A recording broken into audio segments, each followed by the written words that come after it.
오늘 은혜 받으실 하나님의 말씀은 로마서 12장 1절에서 2절 말씀입니다.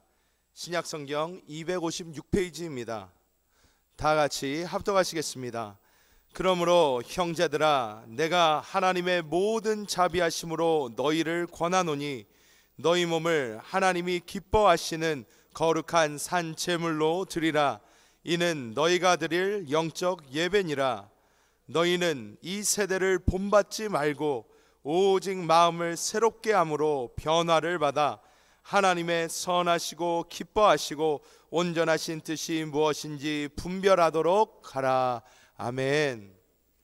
저는 오늘 로마서 12장 1절에서 2절 말씀을 가지고 한 해를 보내는 마음과 새해를 맞이하는 마음, 이러한 제목으로 말씀을 나누겠습니다.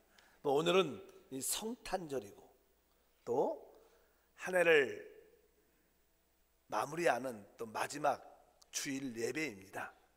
한 해를 보내는 마음도 아쉽고 또 새해를 맞이하는 마음의 준비를 하기 위해서는 다시 한번 우리 자신을 한번 뒤돌아보고 우리 마음을 새롭게 하는 그런 시간을 가질 필요가 있습니다. 새롭게 된 마음 안에 새로운 희망이 있고 새로운 꿈과 기대가 우리 안에 가득 차서 그 믿음대로 2017년은 우리에게 좋은 한 해가 될 줄 믿습니다.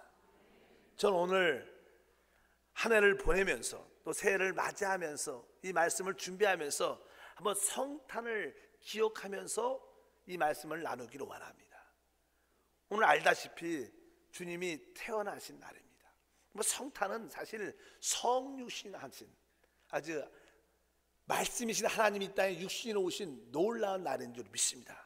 주님의 모든 사역과 생애는 바로 성탄으로 시작돼서 주님의 부활과 승천으로 마무리죠. 다시 오신 주님을 준비할 수 있도록 모든 것을 예비하셨습니다.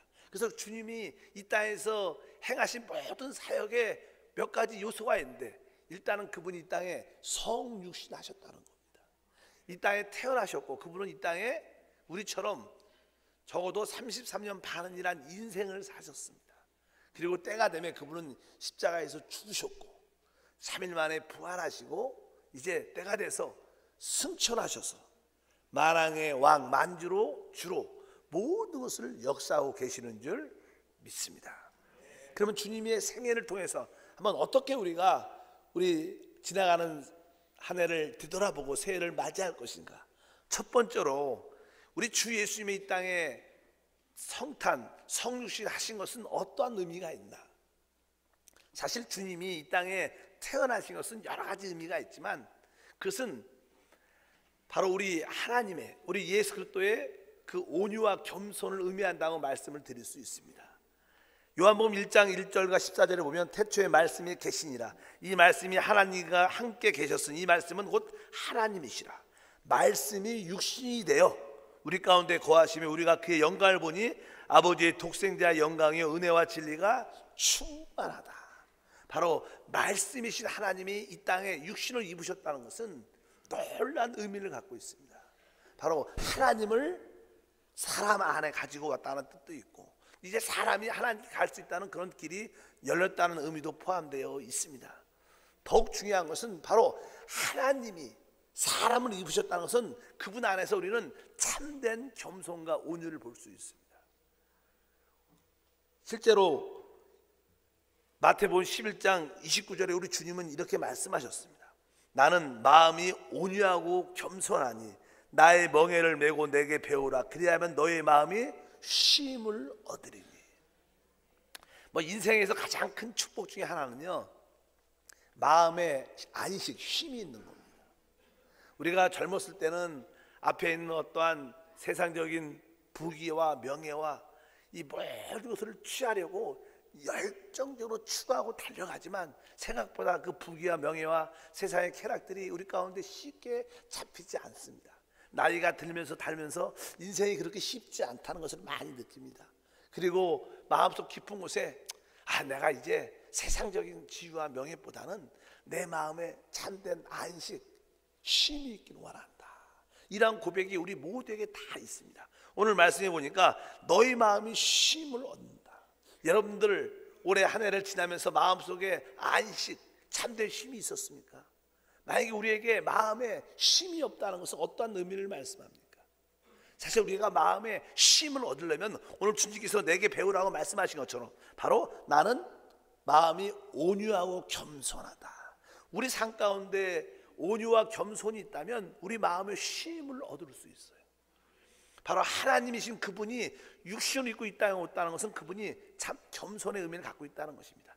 빌립보서 2장 6절과 8절 이런 표현이 기록되어 있습니다.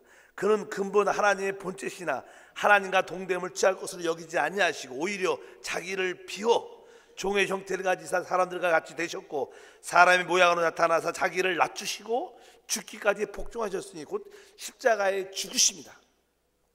오늘 말씀에 분명히 우리 예수 그리스도는 하나님 본체시지만 오늘 말씀에 하나님과 동됨을 취할 것으로 여기지 않고 자신을 비웠다.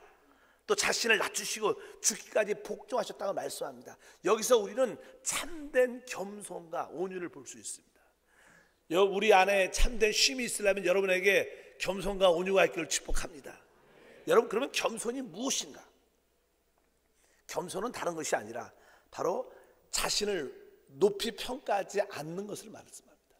대부분 사람들은 알게 모르게 자신을 높게 평가해서 남들이 자기 어떤 기준대로 평가대로 인정하지 않으면 마음의 상처와 어려움을 겪고 또 불만과 원망과 미운 마음을 갖게 됩니다. 여러분들이 마음의 쉼을 갖지 못하는 이유는 우리 자신을 너무 높게 평가할 이유가 된다는 것을 기억하셔야 돼요. 우리 주님은 하나님이실 때도 이 땅에 자기를 비워 사함을 오셨고 자신을 낮추셨다고 말씀합니다. 우리가 겸손하다면 자신을 높이 평가하지 않고 나보다 다른 사람을 높이 평가한다면 모든 사람과의 관계에서 화목할 수 있고요, 마음 편할 수 있는 줄 믿습니다. 저도 인생을 살아보니까 이 부부 관계에서도요, 한 50, 60쯤 딱 되면 뭐 40대까지는 야, 내가 우리 남편 만나서 이렇게 고생을 하지, 이런 원망이 있을 수도 있어요.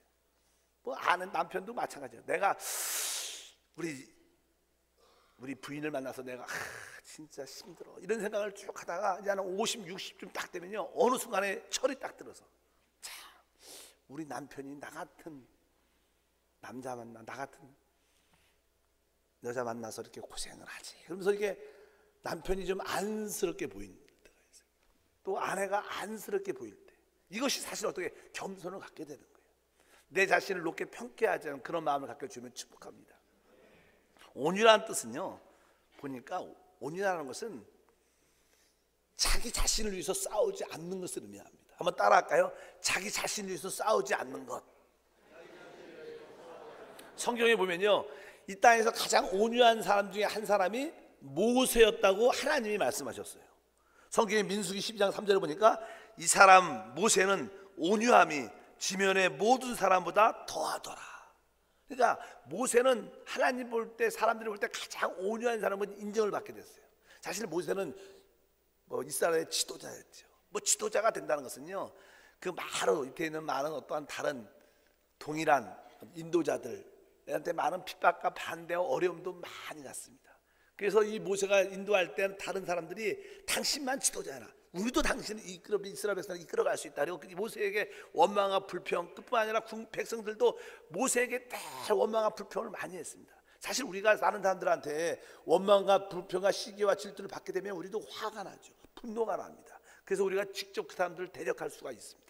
그러나 성경에 보면 모세는 남들이 자기를 원망하고 대적할 때마다 그들을 대적한 게 아니라 하나님께 나가 하나님께 엎드려서 기도만 했어요. 하나님, 어떻게 했으면 좋겠어요? 하나님 도와주십시오. 사람들에게 반응하지 않고 하나님께만 기도한 것을 알 수 있습니다. 마찬가지로 이 온유라는 것은 우리가 어떠한 문제와 싸움이 있을 때 자기를 위해서 싸우지 않으면요, 별로 이렇게 다툴 것도 별로 없어요. 우리가 싸우는 이유는 자꾸만 자기를 지키려고, 내 지위를, 내 이름을 지키려고 하다 보니까 자꾸만 자기 자존심 때문에 그걸 지키려고 싸움이 되고 언쟁이 되고 안 좋은 소리가 나게 된 겁니다. 오늘 주께서 말씀하십니다. 나는 온유하고 겸손하다. 여러분들이 이제 2016년을 한번 지내면서 여러분 자신을 돌이켜 보십시오. 여러분들은 진짜 겸손했는가? 여러분들은 온유했는가? 우리는 많은 중에 그렇게 못했습니다. 그러나 2017년은 예수님 같이 성령 안에서 내가 겸손한 온유한 그런 삶을 살기를 원한다. 그러면 하나님이 여러분을 높여주시는 놀라운 역사와 축복이 우리 가운데 충만할 줄 믿습니다. 두 번째로 예수님은 이 땅에 인생을 사셨는데 그분이 인생을 사신 목적이 무엇인가? 주님은 이 땅에 사시면서 항상 말씀하실 때 나는 내 뜻을 행하러 온 게 아니라 아버지의 뜻을 행하러 왔다, 이런 고백을 수없이 합니다. 우리 요한복음 5장 3절에 봐도 내가 아무것도 스스로 할 수 없노라, 듣는 대로 심판하노니 나는 나의 뜻대로 하려 하지 않고 나를 보내신 이의 뜻대로 하려 함으로 내 심판은 의롭다. 성경에 몇 번이나 반복해서 나는 나의 뜻을 행하러 온 것이 아니라 하나님의 뜻, 아버지의 뜻을 행하러 왔다. 여러분, 우리는 이 땅에 왜 살까요? 많은 사람들은 내가 세운 어떠한 꿈과 비전, 목적을 이루기 위해서, 내 뜻을 관철시키고 이루기 위해서 삽니다. 거기에는 참된 축복이 있지 않습니다. 사실 그것이 이루어지는 것 같아도 결국 그것은 우리에게 참된 축복을 가져오지 못합니다. 우리 예수님은 이 땅에 자기의 뜻을 이루러 사신 게 아니라 나는 하나님의 뜻을 이루기 위해서 산다는 거예요. 우리도 한 해를 뒤돌아보면 너무나 내 뜻만을 간심했습니다. 그러나 2017년은 나의 뜻이 아니라 이제 나도 주님처럼 하나님의 뜻을 구하기를 원합니다. 하나님 나라와 의를 먼저 구하기를 원합니다. 그럴 때 우리에게는 참된 승리와 축복이 다가올 것이다. 나의 뜻을 붙잡고 나의 뜻을 주장하면 결코 거기에 성공적인 인생이 나타나지 않습니다. 그러나 하나님 나의 뜻보다 이제 아버지의 뜻을 먼저 이루기를 원합니다. 그러한 믿음으로 달려갈 때 하나님의 역사하심이 나타날 줄 믿습니다. 예수님이 사역을 많이 하실 때 어느 때는 집도 들어갈 시간도 없고 또 잠잘 시간도 없었습니다. 그러니까 그 주변에 있던 사람들이 너무나 놀랐습니다. 그래서 예수님의 그 어머니와 마리아와 그 형제들이 예수님이 너무 먹지도 않고 사역에만 몰두하니까 너무 걱정이 돼서 예수님을 찾으러 나왔어요. 그러니까 그 제자들이 옆에서 저기 당신의 어머니와 형제자매들이 오고 있습니다, 이렇게 말을 합니다. 거기에 대해서 주님께서 이렇게 말씀했습니다. 마태복음 12장 50절에 보니까 누구든지 하늘에 계신 내 아버지 뜻대로 하는 자가 내 형제요 자매요 어머니라 하시더라. 바로 그 육신의 어머니 형제 자매들이 올 때 우리 주님께서 그들이 나의 진정한 육신의 어머니 형제 자매들이 아니다. 진정한 나의 형제 어머니 형제 자매들은 바로 아버지 하나님의 뜻을 행하는 자다. 마찬가지로 여러분도 이 땅에서 하나님의 뜻을 이루어야 됩니다. 하나님의 뜻이 무엇이냐? 사실 하나님의 뜻은요, 우리가 기도하는 겁니다. 기도해서 하나님 나라를 여러분 마음 안에 채워놓는 겁니다. 하나님 나라를 여러분 가정에, 여러분 직장과 우리 대한민국에 세우는 것이 하나님의 뜻인 줄 믿습니다. 우리 주님은 이 땅에 하나님 나라가 임하기를 원합니다. 이 땅에 하나님 나라가 임하려면 여러분 마음에 할 나라가 임해야 돼요. 여러분 가정에, 우리 교회에 할 나라가 임해야 됩니다. 그러려면 우리는 기도해야 될 줄 믿습니다. 그래서 기도는 바로 하나님의 뜻을 구하는 것입니다. 기도하는 자가 바로 하나님을 뜻을 이루시는 줄 믿습니다. 그래서 사무엘 선지자는 말합니다. 나는 항상 기도를 쉬는 죄를 범치 않겠다, 이렇게 그런 고백합니다. 우리도 마찬가지입니다. 기도할 때마다 항상 마음속에 하나님, 늘 기도를 하는 우리 모두가 되게 도와주시옵소서. 사무엘상 12장 23절 읽어보니까 나는 너희를 위하여 기도하기를 쉬는 죄를 야훼 앞에 결단코 범하지 아니한다. 바로 우리가 기도하지 않으면 그것은 곧 죄라는 것입니다. 어찌하든 여러분들이 기도함으로 말미암아 하나님의 뜻을 이루겠다는 뜨거운 마음을 갖고 주님은 축복합니다. 2017년은 2016년보다 좀 더 기도를 하기를 원한다, 이런 마음의 결단을 갖기를 바라겠습니다. 그리고 하나님의 뜻의 두 번째 요소는 간단합니다. 그건 다른 것이 아니라 죽어가는 영혼들을 살리는 것입니다. 이 땅에 있는 모든 영혼들은 영원한 죄로 말미암아 멸망 가운데 있습니다. 하나님은 그들을 구원하기 원하십니다. 바로 구원은 바로 하나님 말씀 복음을 통해서만 이루어지기 때문에 하나님의 뜻은 바로 사람의 영혼을 구원하는 것인 줄 믿습니다. 우리는 때를 어떤지 못 어떤지 만나는 모든 자들에게 복음을, 하나님 말씀을 전해야 됩니다. 디모데후서 4장 1절과 2절에 하나님 아까 살아있는 자와 죽은 자를 심판하실 그리스도 예수 앞에서 그의 나타나실 것과 그의 나라를 두고 엄히 영원하니 너는 말씀을 전파하라. 때를 어떤지 못 어떤지 항상 힘쓰라. 여러분들이 이 땅에서 하나님의 뜻을 이루는 삶을 살려면 여러분들이 그것이 가정이든 직장이든 뭐 사업장이든 여러분의 사회생활이든 간에 만나는 자들에게 기회만 있으면 바로 예수의 복음을 전해야 됩니다. 때를 얻든지 못 얻든지 항상 십상을 말씀했습니다. 사람은 영원한 존재입니다. 사람은 죽지 않습니다. 사람은 영벌 가운데 처해든지 영생 가운데 둘 중에 하나입니다. 여러분들이 그것을 믿는다면 그 영혼을 불쌍히 여기는 그런 마음을 갖고 그들에게 하나님 말씀을 전하게 될 줄 믿습니다. 그래서 2017년은 내가 기회만 있다면 사람의 영혼을 살리기를 원한다. 기회만 있다면 내가 부끄러움을 개의치 않고 주 예수의 복음을 말하기를 원한다. 그런 결단 있는 한 해가 되기를 축복합니다. 그럼 바로 하나님의 뜻을 이루는 삶이 될 것이고 그것이 우리에게 위대한 한 해로 만들어줄 줄 믿습니다. 또 예수님의 생애 마지막은 십자가의 죽으심입니다. 십자가의 죽으심. 십자가의 죽으심은 우리에게 어떤 의미를 주는 것일까? 우리가 예수님의 십자가의 죽으심을 바라볼 때마다 우리는 두 가지 단어가 기억납니다. 하나는 사랑이라는 단어와 하나는 용서라는 단어입니다. 성경은 이렇게 말하죠. 우리 로마서 5장 8절에 우리가 아직 죄인 되었을 때 그리스도께서 우리를 위하여 죽으심으로 하나님께서 우리에 대한 자기의 사랑을 확증하셨다. 우리가 죄인이었을 때, 우리가 아주 의롭고 깨끗할 때가 아니라 우리가 아직 죄인이었을 때 하나님께서 그 아들을 위하여 우리를 위하여 죽으심으로 말미암아 하나님의 사랑이 확증됐다는 거죠. 우리는 십자가를 바라볼 때마다 그분의 죽으심을 바라볼 때마다 하나님의 최고의 사랑을 깨달아야 됩니다. 믿으시면 아멘. 바로 그 십자가는 우리가 못 밟히고 우리가 영원히 멸망받을 그 장소인데 주님이 대신 우리를 위하여 십자가에 지신 겁니다. 그래서 십자가를 보면 항상 우리는 하나님의 그 사랑을 느끼게 될 수 있습니다. 우리 한 해를 뒤돌아보면 하나님은 나는 이렇게 사랑하셨는데 나는 다른 사람을 사랑했는가? 이런 질문도 한번 돌이켜 볼 수 있습니다.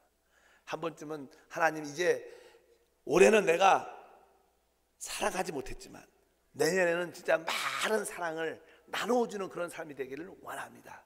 우리 가족에게도 또 우리 만나는 모든 지인들에게 또 우리 믿음의 형제 자매들에게 좀 더 많은 사랑을 베풀겠다는 뜨거운 마음이 함께해야 될 것입니다. 또 주님은 십자가에서 못 박히실 때 자기를 십자가에 못 박는 자를 향하여 아버지 저들을 용서하여 주시옵소서. 그들이 하는 일을 알지 못하나이다. 이렇게 고백했습니다. 우리 주님은 끝까지 우리를 용서하셨습니다. 자기를 못 받는 모든 자에게 용서를 구하셨습니다. 그래서 우리는 십자가에서 주님의 절대적인 용서를 볼 수 있습니다. 용서라는 것이 무엇인가? 다시는 기억하지 않는 것을 말씀하는 줄 믿습니다. 11에서 10장 17절 또 그들의 죄와 그들의 불법을 내가 다시 기억하지 아니하리라. 한번 따라합니다. 다시 기억하지 아니하리라. 우리가 주님이 우리를 용서하셨는데 그 용서는 다시는 죄와 불법을 기억하지 않는 겁니다.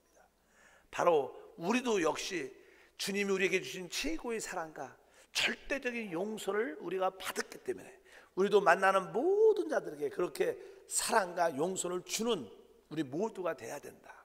이 2017년은 그런 사랑을 더 많이 나누어주는 한 해가 되겠다. 내가 절대적인 용서를 주는 그런 한 해가 되기를 원합니다. 우리 가족에 아니면 우리 믿음의 형제들 직장과 사업장의 동료들에게 다시는 죄를 기억하지 않고 끝까지 그들을 축복하고 용서할 수 있는 그런 믿음의 사람이 되겠다고 작정하시기를 바랍니다. 실제로 성경에 보면 용서란 단어가 아주 많습니다. 우리 주님은 쟤네들에게 용서해야 된다. 용서해야 된다. 수없이 그 말씀을 하셨어요. 왜 용서가 우리에게 그렇게 중요할까요? 왜 예수님은 우리에게 그렇게 용서를 이렇게 강조하셨을까? 하루는 베드로가 하도 우리 예수님이 용서에 대한 말씀을 많이 하니까 자기 딴에 하루에 나에게 잘못한 어떤 형제가 있다면 설마 7번 이상 죄를 짓겠어? 그러면서 예수님께 질문을 이렇게 하십니다. 마태복음 18장 21절과 22절에 그때 베드로가 나와 이르되 주여 형제가 내게 죄를 범하면 몇 번이나 용서하여 주리이까? 7번까지 하오리이까? 예수께서 이르시되 내게 이르노니 7번뿐만 아니라 7번을 70번까지라도 할지니라. 하루에 사실 우리가 사람과의 관계에서 죄를, 우리에게 아주 악한 죄를, 나쁜 죄를 7번 이상 짓기가 쉽지 않습니다. 그래서 베드로도 아마 그런 생각을 했던 것 같아요. 근데 우리 주님께서 말씀을 7번뿐이 아니라 7번씩 70번까지도 하라, 끝까지 절대적으로 용서하라는 그런 뜻을 갖고 있어요. 왜 용서가 이렇게 필요한가? 저도 용서 이 말씀을 읽을 때마다 종종 이게 성경 페이지가 넘어가지 않습니다. 왜 내 마음에 진정한, 모든 사람들의 진정한 용서가 100%다 있는가? 그런 의문이 항상 들 때가 있어요. 그래서 주님한테 왜 주님은 우리에게 용서를 요구할까? 제가 깨달은 건 딱 2가지였어요. 첫 번째는 용서의 근본적인 원인은요, 사람이 남을 용서하지 않으면 그 사람에 대한 미움과 원망과 증오가 우리 마음 가운데 있어요. 우리 마음속에 미움이 있고 증오가 있고 원망이 있으면 그 사람이 피해를 보는 게 아니라 내 자신이 먼저 파괴됩니다. 그것을 분명히 알아야 돼요. 우리 주님은 여러분들이 회복되기를 원하고 여러분들의 살아나기를 원합니다. 여러분이 스스로 우리가 파괴하는 것 중에 하나가, 우리가 다른 사람을 미워할 때 남들이 상처받는 것보다 내가 먼저 상처받고 내가 먼저 질병과 아픔과 어려움을 겪게 됩니다. 그래서 우리 안에 미움과 증오가 있으면 먼저 우리가 병들고 우리가 실패된 삶을 살 수밖에 없기 때문에, 사실 용서는 다른 사람을 위한 게 아니라 사실 우리 자신을 위한 거라는 거예요. 우리 하나님은 여러분들이 잘 되길 원하십니다. 그런 의미에서 여러분 안에 있는 미움과 원망과 모든 불평과 증오가 다 빠져나가기를 원합니다. 그럴 때 여러분 삶 속에 영혼이 잘 되고 범사 잘 되고 강건한 축복이 함께 할 줄 믿습니다. 그래서 용서는 상대방을 위한 게 아니라 내 자신을 위한 것이구나. 그래서 주님께서 그렇게 용서하라고 말씀하신 거예요. 왜? 우리를 사랑하시니까. 또 2번째 제가 깨달은 것은 그 용서가 쉽지 않다는 거예요. 그런데 그 용서는 성령 아래서만 할 수 있다는 거예요. 그러니까 어쨌든 우리가 성령으로 충만하면 자연스럽게 용서할 수 있는 그 힘이 있다는 거예요. 믿으시면 크게 아멘.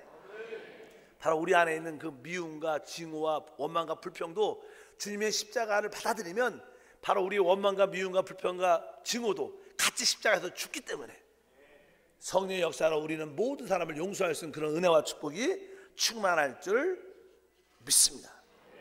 그래서 성경에서 우리 주님은 용서에 대한 그런 비유를 몇 번 말씀하셨어요. 그러니까 요즘 시대로 말하면요, 어떤 왕이 사람들에게 2사람을 붙잡아 왔어요. 그 사람이 이 왕에게 오래전에 빚을 졌습니다. 지금으로 말하면 한 100억 되는 돈이에요. 100억쯤 되는 돈. 얼마나 많은 돈입니까?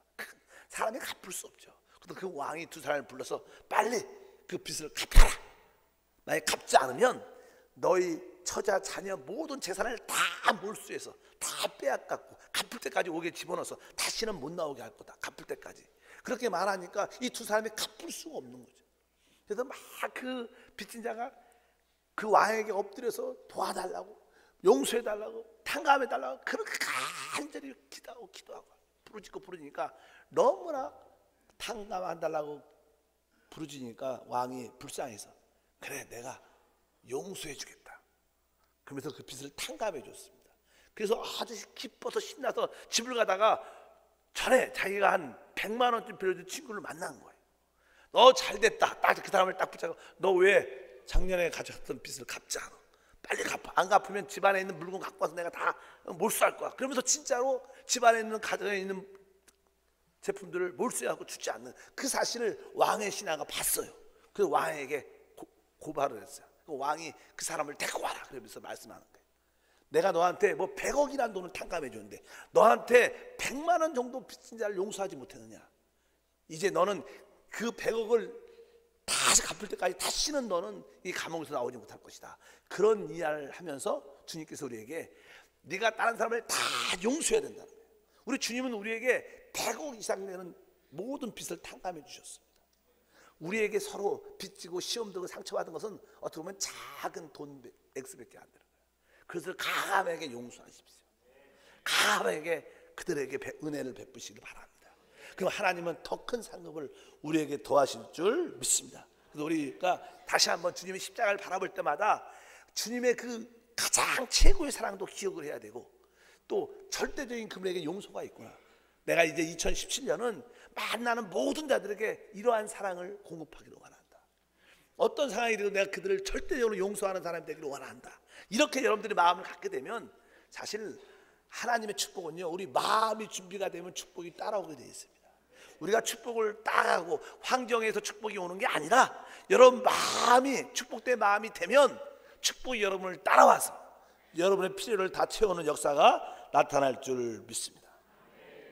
이제 마지막으로 우리 주님은 부활하시고 이제 승천하셨습니다. 여러분, 우리 예수님은요, 이제 십자가에 바로 못 박히기 전에 제자들에게 3번 정도 강하게 반복적으로 강조하신 말씀이 있었어요. 그 말씀의 내용이 뭐냐면 16장 마태복음 21절이었어요. 이때로부터 예수 그리스도께서 자기가 예루살렘에 올라가 장로들과 대제사장들과 서기관들에게 많은 고난을 받고 죽임을 당하고 3일에 살아나야 할 것을 제자들에게 비로소 나타내시니, 이때부터 주님께서 제자들에게 내가 이제 예루살렘에 올라갈 것이고 거기서 장로나 대제사장이나 여기 서기관들에게 붙잡혀 많은 고난을 받고 결국 내가 십자가에서 죽고 그러나 내 3일 만에 부활할 것이다, 이렇게 말씀하시니까 제자들이 놀랐어요. 제자들은요, 뒤에 있는 단어 부활할 거다, 살아날 거다, 이 말씀은 기억이 안 나고 죽을 것이다, 이런 단어만 기억이 드는 거예요. 우리들도 종종 그래요. 우리가 어떤 문제가 생기면 자꾸만 죽는 거, 안 되는 것만, 실패만 생각을 합니다. 그러나 사실 우리 믿음 안에는요, 죽음 다음에 부활이란 축복이 있어요. 믿으시면 아멘. 우리 주님이 말씀하지, 나는 부활이요 생명이요, 나를 믿는 자는 죽어도 살겠고 살아서 믿는 자는 영원히 죽지 아니한다. 우리 주님한테는 부활과 생명의 역사가 있는 줄 믿습니다. 그러니까 여러분들이 이제 여러분들이 어떠한 고난과 환난 가운데 있을지라도 여러분 뒤에는 뭐가 있어요? 희망이 있고 승리가 있고 축복이 있다는 거예요. 그래서 우리는 절대적으로 긍정적으로 살 수밖에 없다.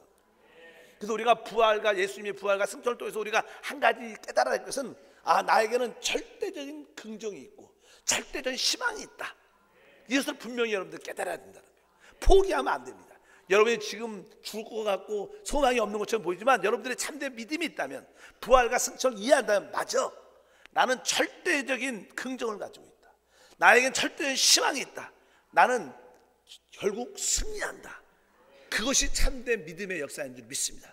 여러분 안에 부활과 승천이 있습니다. 이 이유가 있기 때문에 이제 우리는 끝까지 긍정적으로 살 수 있어요. 끝까지 희망을 가지고 살 수 있습니다. 포기하지 않을 수 있습니다. 이런 믿음으로 산다는 것은 바로 예수님의 그 성탄의 의미를 진정으로 이해하는 것이다. 그래서 우리가 한 해를 보내면서 다시 한번 기억을 해야 돼요. 야, 내가 이제 2017년은 예수님이 이 땅에서 살았던 그 겸손과 온유로 한번 살아가기를 원한다. 이제 내년에는 내 뜻보다 하나님의 뜻을 이루는 삶을 한번 살아보기를 원한다. 내가 만나는 모든 자들에게 하나님의 그 사랑을 공급해주고, 많은 자들, 나에게 상처 준 모든 자를 내가 절대적으로 끝까지 용서하는 삶을 한번 살아보기를 원한다. 그리고 나는 내일에 대한 절대적인 희망과 긍정을 가지고 살아가기를 원한다.